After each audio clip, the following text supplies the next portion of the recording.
Tumalize hadi Pwani. Gavana wa kaunti ya Mombasa Abdulsamad Nasir ametoa wito wa kuhakikisha maendeleo yanagawanywa kwa usawa kote nchini, akisisitiza umuhimu wa kuongezwa kwa rasilimali katika maeneo ambayo yamekuwa yakipuuzwa kwa muda mrefu.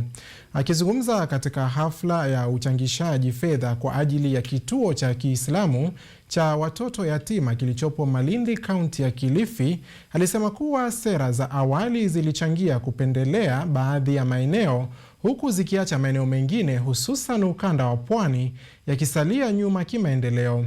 Gavana Nasir pia alimtaja marehemu Raila Odinga kwa mchango wake katika kupigania ugatuzi, akibainisha kuwa mfumo huo umewezesha kaunti kushughulikia mahitaji ya wananchi kwa ufanisi zaidi katika ngazi za mashinani.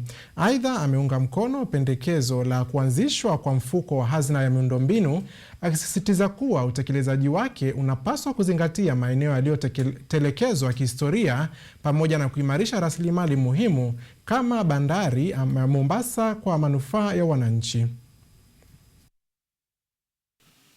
Mwaka 1965 sessional paper ya 10 ikaweza kupita. Yale ambayo kwamba yalopita katika ile sessional paper,